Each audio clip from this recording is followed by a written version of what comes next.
Let's go! So, I'm about to share a few facts with you and tell me if you think what I'm about to say. And I don't care where you're watching from. I'm looking at you right now. I'm just going to lay this out, all right? LSU, one of the most talent-rich programs in all the country, just hired its most accomplished coach it has ever hired after a coaching search in Brian Kelly. And he is one of the winningest coaches ever in college football, the winningest coach at Notre Dame. And he is about to inherit one of the most talented rosters he's ever had before. And this is a guy who has won at least 10 games every year since 2015, outside of 1 year in 2016 where he went 4-8, but double-digit win seasons pretty much every year since 2015. That is pretty nuts. And in his very first year in the SEC, they had this guy picked to finish 5th. Are you kidding me? 5th? With a roster that arguably has 4, at the very least 3 potential first-round draft picks going into next year. Now, how could a wide group of people, such as the SEC media, I mean, we're talking about hundreds of people that voted for the SEC, have LSU predicted to finish 5th? Yes, 5th. But here's another twist. It's not just the SEC. We're talking about just the SEC West. So 5th out of 7 teams? Are you kidding me? So today we're going to talk about this. I honestly thought that they would not be picked to finish 5th. I thought at the very least 4th and more than likely 3rd. So we're going to talk about this, and what I want you to do is comment down below, do you think LSU is a lock, stone cold lock of the century to finish 3rd or better in the Southeastern Conference? If you believe that, make sure you type Y for yes, type N for no down below. So first off, let's talk about the SEC media voting, okay? So the way it works is all the people that go to SEC media days and they get a credential, the way I understand it, get a chance to vote for how they think the SEC is going to finish.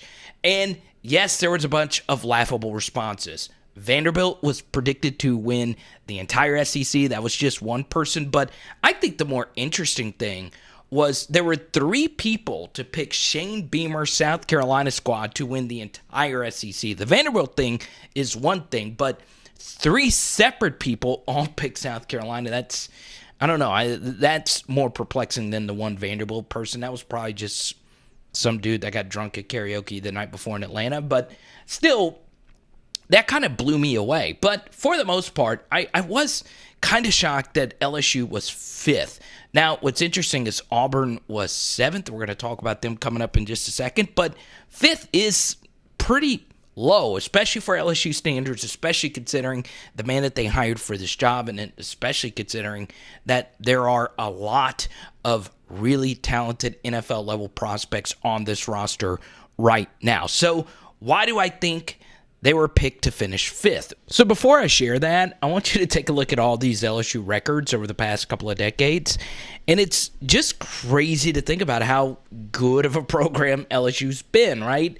Baseline 8-win seasons. And, you know, last year LSU finished last in the SEC West, or at least tied for last. So it is interesting when you actually look at the success. But, well, it's what we've been talking about a lot on this channel, and it's something to talk about regarding Brian Kelly compared to the first years of Les Miles, Nick Saban, and Ed Orgeron.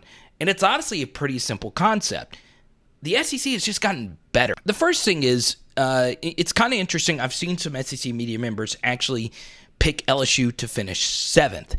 And I think the major reason why has nothing to do with Brian Kelly, but more to do with LSU's unpredictability. You know, college football and just football in general has a lot to do with one position, and that, of course, is deep snapper. Shout out to you, Slade Roy. I'm kidding, of course. It has to do with quarterback, right? And if you don't know who the team's quarterback is, then a lot of the media is going to fade you, right? Look, the media just doesn't have time to look at the too deep. I'm sure there are plenty of SEC media members who were in Atlanta this past weekend who have no clue who Jaquelin Roy is, right? And honestly, what I want you to do right now is name more than 3 other SEC West defensive linemen that don't play for Alabama. And some of you can probably do that, and some of you probably can't. And that's just the truth when you're actually ranking these teams, right? Nobody actually does deeper research on the total roster aggregate talent. When you really break it down, and look, it's not as if each and every media member sits there for 30 minutes and does, an SP plus analysis, an FPI analysis, a schedule analysis. They just don't do that. So 5th, honestly, isn't really that shocking to me. Let me take that back. It is a little bit interesting to see LSU being picked to finish 5th, but when you actually look at it on paper, it just doesn't make sense, especially considering Arkansas had so many more points than LSU did in terms of the actual poll itself. Boom! I'm looking at you. Yes, you. All right. Now, let's talk about how Vegas actually views LSU. Burp it coming. That was like the weirdest burp ever. Huh? Super professional there. And I just hit the mic. I don't know if you heard that or not. Because you want high, intense, quality analysis such as this, you want to join our PHL Patreon community. Yes, you're looking at 2 really fun messages from 2 of our sharp viewers, LJ and Rick. They both think LSU is a little underrated. And look, we're all LSU fans here. Some of you might not be LSU fans, and you think LSU fans are thinking too highly of themselves with a first-year head coach. Whatever the case may be, comment down below, but also join our PHL Patreon community because we are giving out to all our patrons PHL bands, our new bands right here. I'm not holding it up. This whole thing has just been rough. It's Friday. But let's take a look at what Vegas has to say, okay? Now, this is via WinBet. You see the 2022 win total right there. I might be blocking it. Is at 6 according to WinBet with some juice on the over, okay? Plus 105 to bet the under. Very interesting. I'm not a super sharp bettor by any stretch of the imagination. I'm not a Spanky or Steve Fezzik or anything like that, but we can get in a whole percentage and all of that. And if you are super duper confident that LSU is no less than an 8-win team, well, you can actually get LSU at DraftKings over 7 wins. So yes, that over-under number is higher, but if you're really confident that LSU is an 8-win team, you notice the over is at plus 115. If you don't know anything about sports betting, I won't get into what all that means, but the simple truth is, you see here that Vegas views LSU as a 6 or 7 win team.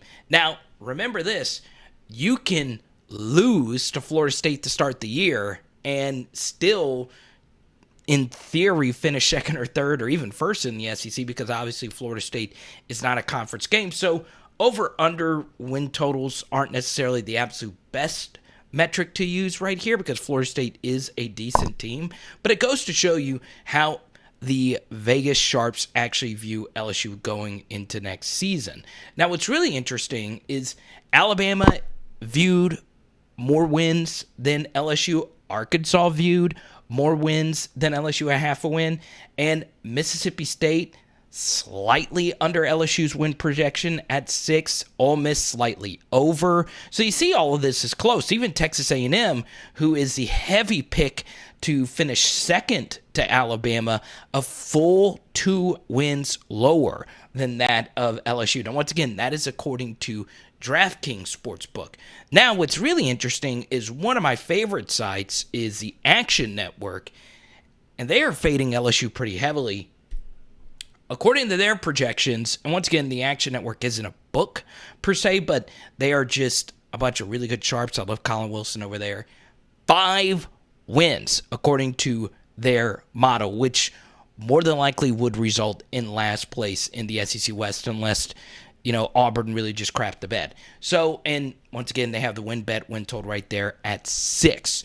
So you see, Vegas, once again, it doesn't necessarily mean that Vegas looks at LSU as a 6 or 7 win team, but that is just where the number is set. So we can get into the different theories about, is this how they actually view LSU or not? I don't know. What's very interesting about this is obviously this is a first-year head coach with a wide-open quarterback battle. So I think the sports books are even trying to guess who the quarterback will be. Now, it is interesting that when it comes to Heisman odds, Jayden Daniels is the only LSU quarterback I believe that actually has Heisman odds, and all the elite receivers on LSU are currently working out with Jayden Daniels all the way in California. So does that mean that Jayden Daniels is the guy? I don't know. Some of you are really passionate about Garrett Nussmeier. Some of you are really passionate about Miles Brennan. We'll continue that discussion on our Saturday night live stream. But the point is clear.